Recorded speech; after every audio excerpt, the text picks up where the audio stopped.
Yo, what's up? Today we're going to take a deep look into the two surprisingly strong event squads of the ongoing September event. The German MG39 machine gunner squad and the famous Soviet 100-round Thompson NKVD squad.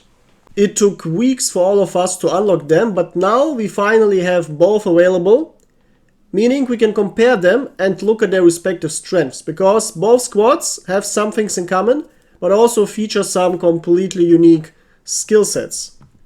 The biggest differences, of course, are their weapons. The Soviets come with their 100-round Thompsons, ironically enough, better than all the Thompsons the Americans can get in the Tech tree.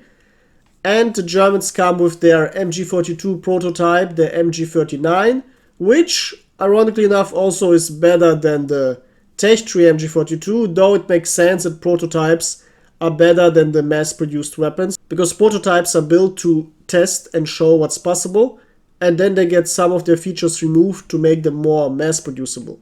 Now everyone of course wants to know how good are these weapons and how to play them to their optimal strength. For the Soviet Thompson it's straightforward, it's just a very overpowered SMG. It has the ridiculously high Thompson damage, it has a ridiculously high fire rate of over 1000, it has a ridiculously high magazine capacity of 100, combined with ridiculously low vertical and horizontal recoil, meaning you can just mindlessly spray into everything you see. And mindlessly means mindlessly because you don't need to think about retaining some bullets because you have more than enough of them. So the way you want to play this weapon is you just rush in and keep spraying. You keep spraying, the recoil is so low, especially with the perks I'm going to show you later, that you don't need to think about control or whatever. You just constantly move, run around, be very mobile, and keep spraying at everything you see. It's the absolutely perfect weapon for your average bum-rushing Soviet teammate. And on top of that, you don't even have the usual SMG long-range weakness, because your Thompson still reliably deletes whole squads far away. For the Germans it's much more complicated, because every click almost drains your whole magazine. This means you need to be highly tactical in your approach, meaning always think ahead, expect where enemies are going to be, and only shoot if you know there is an enemy right now.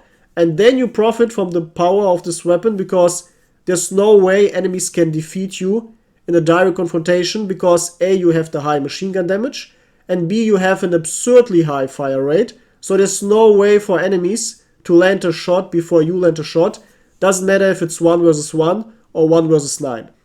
These two event squad weapons being perfect opposites of each other is a great design choice, because A, it gives every player a unique type of approach to the battle that you can play and enjoy, and B, it's fun and effective practice for different playstyles. And since most players will try out both squads, they will profit from learning how to play both ways. Looking further into these squads, you will find that they have both one engineer. Now this gives you 3 significant advantages. First of all, you can build rally points, always important for a squad, and of course all the other little structures. Secondly, since it's a universal engineer, as usual for event and premium squads, he can build all the big structures without having to be inside of a regular engineer squad. And the third advantage, having such a squad means you're literally saving up space in your army, because now you have a highly effective combat squad, but you also get access to the big engineer structures for the situations where you absolutely need them. So it basically has the roles of 2 squads in one. And if you combine this with possibly another similar squad, also an event squad, and you all of a sudden don't need to play engineer squads at all anymore, because now you have specialist squads that also double up as engineers. So this is highly useful. It can't be understated how nice it is to be able to save slots in your overall army composition. Then, how do you want to equip them? Now, for the Soviets it's very easy, since they automatically come with a backpack slot open. You just give them either for the backpack, either a large ammo pouch, or a large grenade pouch, or a large backpack. Now, large grenade pouch, not that useful, because with such a strong weapon, you literally rather just throw one grenade and then keep rushing in. You won't have time to throw many grenades. It would be a waste. Of course, you can, depending on which soldier it is, you can give them different pouches. You can give, for example, the engineer large backpacks with many medkits, so you make sure the engineer survives. And these dudes you could give grenade pouches, for example. This would work out. You can also mix in stuff like tools, so you can repair friendly tanks to get additional experience. Though the easiest setup would be this. This is the setup that makes sure that your soldiers survive with the highest chance. Ammo pouches aren't that necessary because you will very rarely run out of bullets before you die. What usually happens is you run around and you spray 200 bullets and you get 5 to 10 kills, maybe 15 kills on one soldier, and then you switch to the next soldier. And that's it. So ammo pouches are kind of a waste. Backpacks are actually quite useful because, yeah, these soldiers are so strong, so valuable, you want them to survive. And what's extra useful is that if you have so many medkits, you can use them to heal enemy soldiers, friendly soldiers who got downed. If they're from your own squad, you better let the soldier heal himself, because if you heal friendly soldiers from other players, you will get your roughly 55 healing bonus. So this is a very nice way to get additional experience. So this is the most basic setup you can do. Also, of course, give them a pistol in terms of, well, for the situations where you need it. Always give them access so they can run fast together with a flask. Ironically enough, the NKVD squad doesn't come with the NKVD knife that you could also get in the event. And give them a mine. Make sure you give them ways to deal with tanks, because they don't have any problems at all dealing with infantry. And congratulations, you have your perfect little NKVD squad. And what about the perks, since these are also very important? Well, for the engineer it's quite simple. You want to maximize this. And maximize means, for some reason I didn't have it maximized yet. Now it's maximized, yes. Always maximum building speed. Always vitality. And since you're shooting with this insanely strong weapon, this weapon is insanely easy to use because the recoil is quite low, but the high fire rate still makes sure you feel some recoil. What you want to do is you want to combine all of your yellow perks that you get into vertical recoil reduction, and then you get -40 and then -9 additional percent. So basically halving this recoil into 17.5 or like 18 recoil, and then congratulations, you have a weapon 1813, very easy to spray. And the rest of the perks not that important.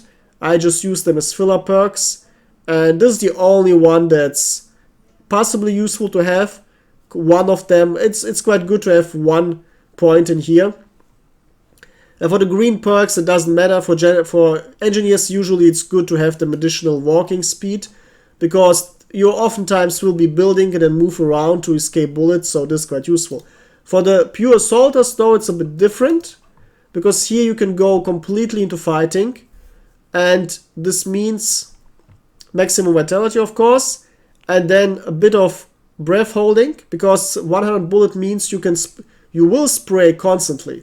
And if you run out of stamina while spraying, you will instantly get your dispersion penalty and your recoil penalty. So you want to have close to 100 in this, but you also want to run a lot, because you're only 5 people, and sometimes if your first soldier dies after charging into battle, your other soldiers will be far away.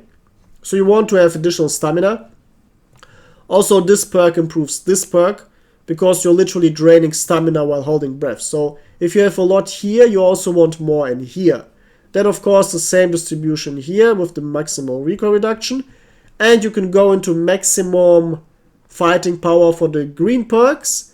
Maximum fighting power would be fastest aiming speed, though you can also go into fast running. It doesn't matter that much, it depends on your preference. So either if you go into this, you will have a very fast soldier in terms of fighting. If you go into fast running, you don't have these. They will all be exactly invested into running.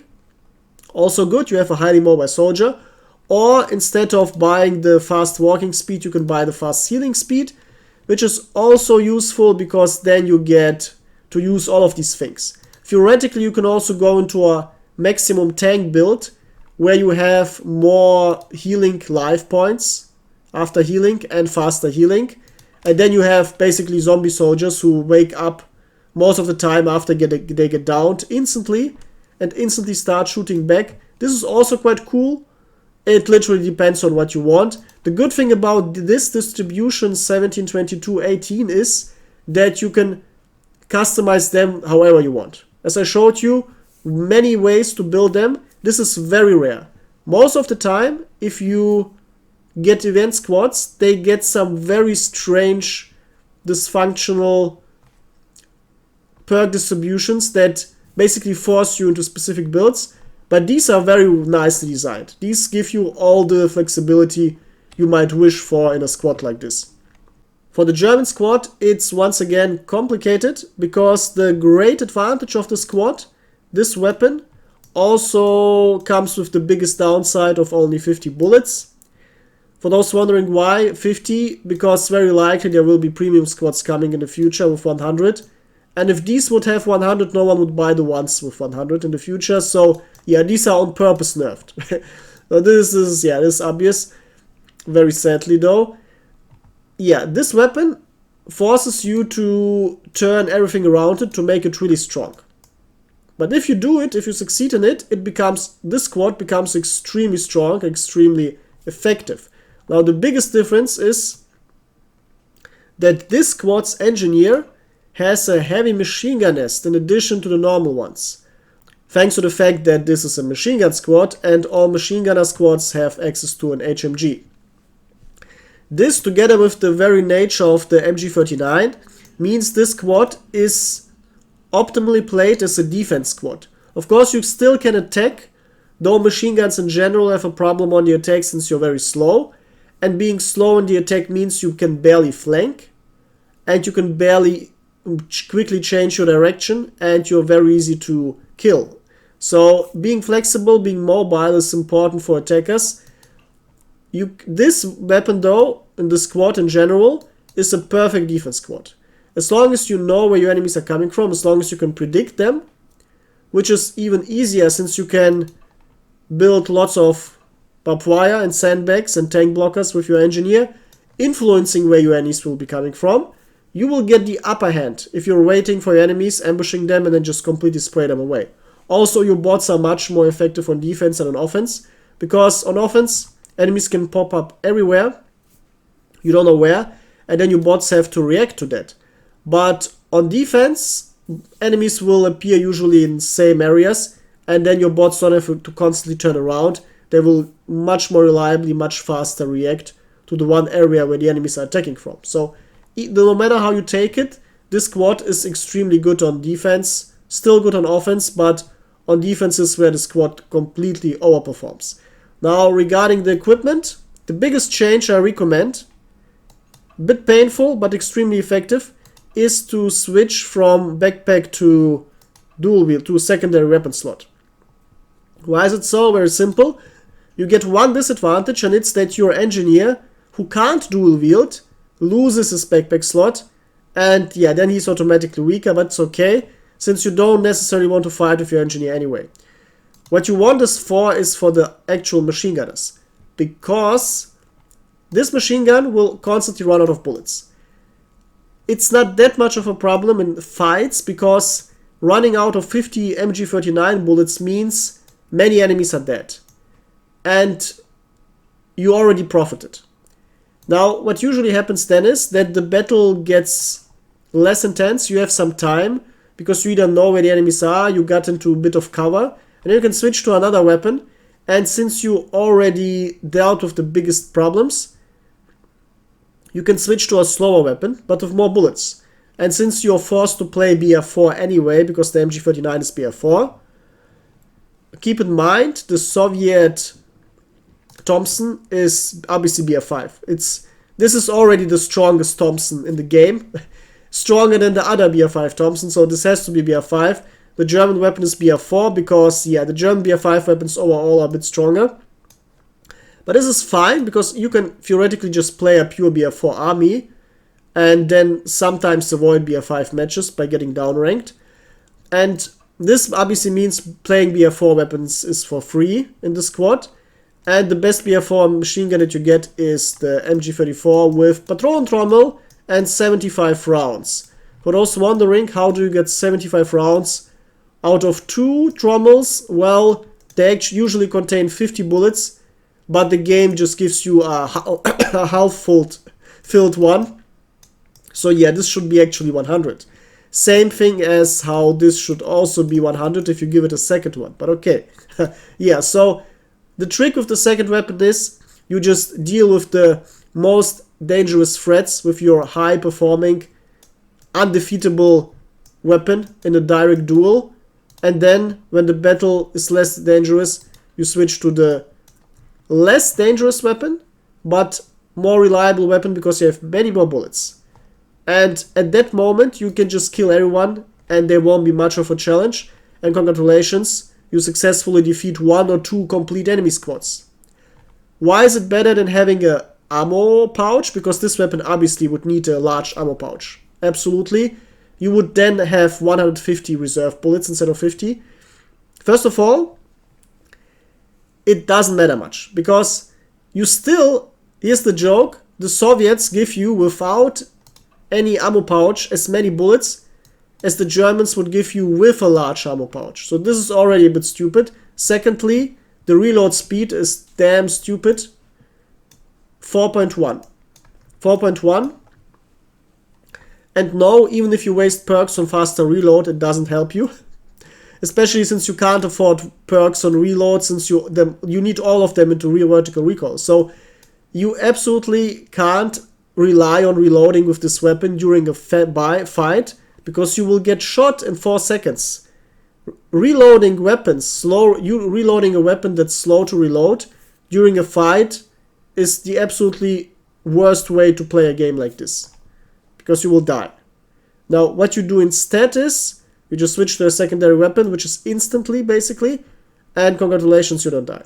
Now, of course, you could, if you want to go completely into immersive mode, you can play a second MG42 from the tech tree, and here also we see how it's worse because the recoil is much worse. It's the same vertical, basically, but it's very bad horizontal, and this means the tech tree MG42 is just, yeah, much worse. It's much worse to control, even with the slower fire rate. And you also see the problem, they share the same ammo, meaning you get 50 bullets here, 50 bullets here, and you can, these 50 bullets are common. So if you reload 50 bullets in the first, you don't have any more for the second weapon. So this is the worst way to play it. The good thing you can do is obviously play this weapon, but this brings you to BR4, or just play, as I already recommended, the MG34 with 2 Patron trommels, and now you have the maximum amount of bullets. Also keep in mind, this setup gives you 250 bullets. This is once again more bullets than you would get with a large ammo pouch. This is a calculation most fanboys of ammo pouches don't get, that dual wielding usually also gives you more bullets than ammo pouches. So yeah, this is absolutely crucial if you want to perform highly with the squad. This setup wins you games. Not having the setup will lose you games. This is the sad truth. Now regarding the equipment, also a no-brainer. Basically the same as the NKVD squad. You don't have to fear any infantry, so you can focus on anti-tank stuff. You can also give them anti-tank mines if you wanted, because yeah, you just run around, drop a mine, forget about it, and then just shoot up everything you see. And regarding perks, and that's the actual question, it's a bit different, because you don't need to have the breath holding perks, since you are always running out of bullets before your additional breath holding time kicks in. So this frees up a bunch of perks, and this changes a little bit. The yellow perks are exactly the same, but you don't need this anymore, and if you don't have additional breath holding, you also don't necessarily need additional stamina. You still want a little bit, so you can quickly charge into the battle in the beginning of a game or after taking the squad, but you don't need that. This frees up enough points to give you additional medpack restoration. Very nice, because you already get 100 for free as a starter perk, and now you get triple the healing when you get downed and heal yourself. Now this is so good that we also want to spend a bit in the faster healing. And that's exactly what you want to do. For the engineer, we don't have that much green, obviously, because he needs the fast building. But this is quite good. And for the normal fighter, it gets even better. Because here we can go even deeper into fast healing. Even deeper into fast healing. And regarding these perks, it's a bit problematic because since if you want to have fast running, for example, you will already have spent 16. You don't have any green left. If you go for my defensive build for these machine gunners of very fast healing, nicely complementing all the other survivability perks, and fast aiming, which is very important for machine guns, then you also don't have any green points left. The problem is though, these are exactly 6 perks. And since you're forced to have 6 perks to be able to pick any other perks, I can't just take away any of these. For example, if I discard this, I can discard one, but not a second one.